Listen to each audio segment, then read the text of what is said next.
ప్రస్తుతం ఎన్నికలన్నీ డబ్బు చుట్టూ తిరుగుతున్నాయి. ఎన్నికల్లో ధన ప్రవాహం ఏడాదికి పెరుగుతోంది.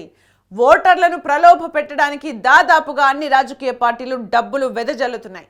రాజకీయ పార్టీలు కూడా సొమ్ములున్న వాళ్ళకే టికెట్లు ఇస్తున్నాయి. ఎంత ఎక్కువగా డబ్బులు ఖర్చు పెడితే అంతగా గెలుపు అవకాశాలు ఉంటాయని రాజకీయ పార్టీలు ఒక నిర్ణయానికి వచ్చాయి. ఇలా ప్రచార సమయంలో జరుగుతున్న తనిఖీల్లో పెద్ద ఎత్తున నోట్ల కట్టలు బయటపడుతున్నాయి.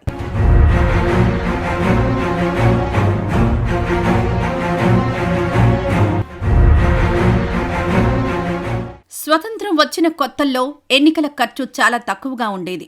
స్వతంత్ర సమరంలో పాల్గొన్న వారు ఎక్కువగా ఎన్నికల బరిలో దిగడం దీనికి ఒక కారణం కావచ్చు. సమరయోధులుగా వారికున్న పేరును చూసి ప్రజలు ఓట్లేశారు.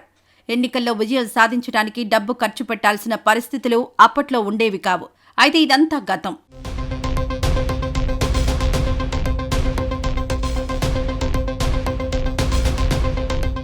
కాలం గడిచే కొద్దీ ఎన్నికల రూపురేఖలు మారిపోయాయి. ఎన్నికల్లో డబ్బులు ఖర్చు పెట్టడం అనేది ఒక ప్రధాన అంశంగా మారింది. డబ్బులు ఖర్చు పెట్టలేని వ్యక్తి ఎన్నికల్లో పోటీకి పనికిరాడన్న అభిప్రాయం రాజకీయ పార్టీల్లో నెలకొంది. ఎన్నికలంటేనే డబ్బు సంచులతో పని అనే అభిప్రాయం రాజకీయ పార్టీలో బలంగా నాటుకుంది. 1-2 రాజకీయ పక్షాలను మినహాయిస్తే అన్ని పార్టీల అభ్యర్థులు ఎక్కడి నుంచి పోటీ చేసినా విచ్చలవిడిగా సొమ్ములు వెదజల్లాల్సిన పరిస్థితులు నెలకొన్నాయి.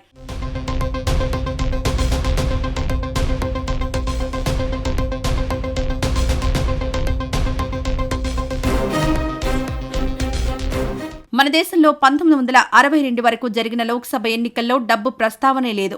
అప్పటి వరకు ఎన్నికల్లో డబ్బు ఒక అంశమే కాదు. అయితే కాలం గడుస్తున్న కొద్దీ రాజకీయాల్లో విలువల పతనం మొదలైంది. దీంతో పాటు రాజకీయాల్లో ధన ప్రవాహం పెరిగింది. సామాన్య ప్రజల నుంచి ఎదిగి రావాల్సిన నాయకులు liquor mafia, land mafia, sand mafia నుంచి రావడం మొదలైంది. నిజాయితీగా నిక్కచ్చిగా ఉండే నాయకుల స్థానంలో అవినీతితో సొమ్ములు పోగేసుకున్న నియోరిచ్ రాజకీయాల్లోకి ఎంట్రీ ఇవ్వడం మొదలైంది. ఇలా అవినీతితో 100,000 కోట్ల రూపాయలు కూడబెట్టిన వాళ్లు ఎన్నికల్లో పోటీ చేయడానికి ఉత్సాహం చూపడం దాదాపు 4 దశాబ్దాల నుంచి ఎక్కువైంది.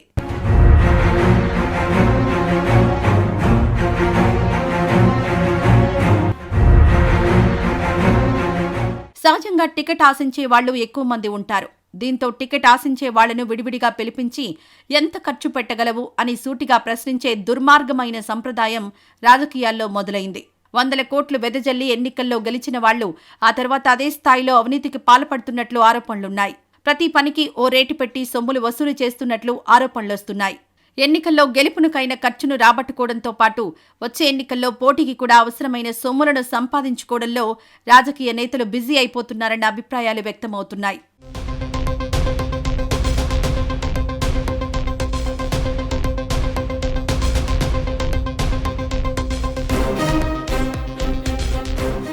ఎన్నికలంటే ఖర్చుతో కూడుకున్న వ్యవహారంగా మారింది. ప్రతిరోజు 100 మందితో అభ్యర్థులు ర్యాలీలు ఏర్పాటు చేసే ట్రెండ్ మొదలైంది. ర్యాలీలంటే అలా ఇలా కాదు, భారీ ర్యాలీలు. ఎంత భారీగా ర్యాలీ ఉంటే పొలిటికల్ సర్కిల్స్లో అంత క్రేజ్.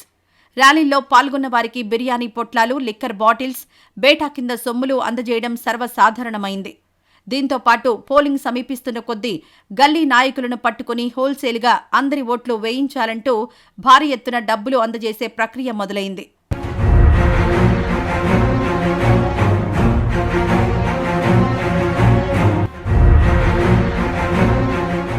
ఎన్నికల ప్రచార సమయంలో వాహనాల తనిఖీలో పెద్ద ఎత్తున నోట్ల కట్టలు బయటపడుతున్నాయి. కోట్ల రూపాయల నగదు, అలాగే లిక్కర్ బయటపడుతుంది. ఇది ఏ ఒక్క రాష్ట్రానికో పరిమితం కాదు, దేశవ్యాప్తంగా జరుగుతున్నదే. అయితే ఉత్తరాదితో పోలిస్తే దక్షిణాదిన సొమ్ముల పంపిణీ చాలా ఎక్కువగా జరుగుతోందంటున్నారు రాజకీయ విశ్లేషకులు. ఐటీ చట్టం ఆబ్వియస్ గా కనపడేదే కదా. ఐటీ ప్రకారం మనల్ని ఆన్లైన్ లావాదేవీలు ఎందుకు చేయమంటున్నారు? చెక్కు ఇందాక నేను చెప్పినట్టు చెక్కులు ఎందుకు ఇవ్వాల్సిందే? బియాండ్ లిమిట్ అయితే చెక్ ఎందుకు ఇవ్వాలి? బ్యాంక్ లో మనం ఏదైనా డిపాజిట్ చేసినా ఏదైనా చేస్తే ఇట్లాంటి 50,000 దాటితే పాన్ నెంబరు ఇవన్నీ ఎందుకు ఉన్నాయి? ఇన్ ఆర్డర్ టు నో ఎవరేం చేస్తున్నారు, ఐటీ దృష్టిలో ఉండాలనేది. అవన్నీ లేకుండా మరి ఇట్లా ఐటీ చట్టం కూడా ఇన్కమ్ ట్యాక్స్ చట్టం ఉల్లంఘన కూడా. అందుకని ఏంటంటే చాలా చట్టాలను ఉల్లంఘిస్తా ఇది ఒక రకమైనటువంటి అండర్ ది కార్పెట్ నడుస్తున్న, అండర్ ది డెస్క్ నడుస్తున్న వ్యవహారంగా ఉంది. కాబట్టి ఇది సందేహాస్పదమైంది. దీన్ని ఖచ్చితంగా టు ఫైట్ ఇట్ అవుట్.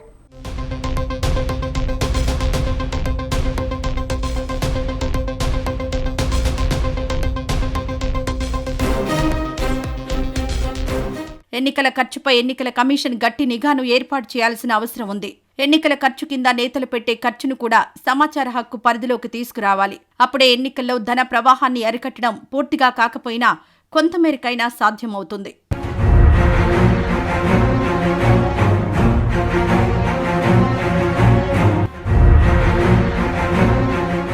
ఎన్నికల బాండ్ల పథకంలో పారదర్శకత లేకపోవడాన్ని సుప్రీంకోర్టు తప్పుపట్టింది. దాతల పేర్లు గోప్యంగా ఉంచడం వల్ల భవిష్యత్తులో ఏదో గోల్మాల్ జరగబోతోందన్న అనుమానాలు వస్తున్నాయి.